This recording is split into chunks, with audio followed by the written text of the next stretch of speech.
Nəslova sizə diqqət eləməli olduğunuz və ola bilər ki, çoxunuzun bəlkə də bilmədiyi bir nüansı xatırlatmaq istəyirəm. Təbii ki, bunu məncə əvvəlki illərdə imtahan verenlər bilir, amma yenilər bilmir.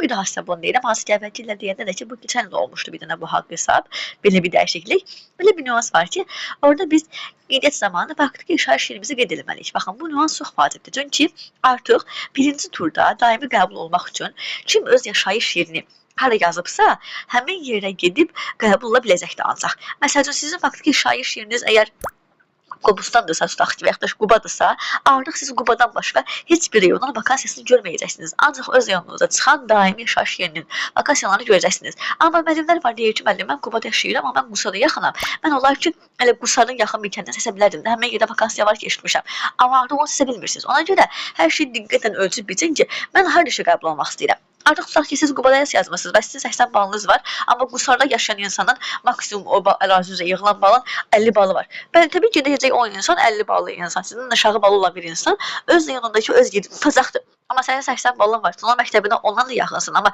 digər rayon yazmısan deyə, qeydiyyatında Qusar yazmısan deyə, sən həmin yeri vakansiyasını görə bilmirsən. Ona görə bu nüanslara diqqət edin. Və yaxud da ki, kimsə Bakı şəhərində yaşayır, indi hal-hazırda da oradadır. Deyir, amma eyb yoxdur, onsuz da balım aşağı olacaq. Gedəcəm mən Qobustandan, Siyəzəndə bir yer seçəcəm. Artıq belə bir şey mümkün deyil. Sən harada yaşayırsansa, ancaq həmin yeri sən seçə bilərsən. Bakı şəhərində, faktiki şair yeri kimi yazan heç bir kəs, heç bir rayonun vakansiyasını görə bilməyəcəkdir. Ona görə məcbursunuz ki, harada işə girmək istəyirsinizsə, həmin rayonun vakansiyasını, həmin rayonun adını yazmalısınız. Bilirəm, deyəcəksiniz ki, biz haradan bilək hansı vakansiyalar var? Bu da mənim günahım deyil də. Bu da indi bu RT-nin deyim, onların bizlərə sunduğu, təqdim etdiyi bir potensialdır ki, ən azından hamı öz rayonuna daimləşə bilsin. İndi bilmirəm, pis yoxsa yaxşıdır. Buna siz qərar verə biləcəksiniz təbii ki.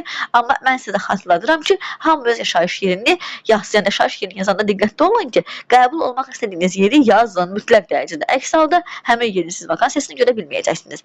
Keçən il o qədər oldu ki, Bakıda yaşayır, deyirəm, gedəcəm imtahanı öz rayonumda verəcəm, orada qəbul olmaq istəyirəm də, Bakıda imtahan verim, amma gedim orada işə qəbul olum. O insan həmin vakansiyanı görə bilmədi. O insan öz kəndində, yaxın ərazisində bir vakansiya oldu, amma onu seçə bilmədi. Düzdür, o dəyişmək olur, demirəm ki, olmur, dəyişə bilirik biz bunu.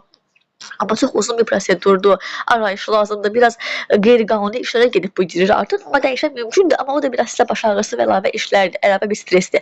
Ona görə zəhmət olmasa diqqətli olun ki, sizin ilk seansda, yəni ilk seçim turunda probleminiz olmasın.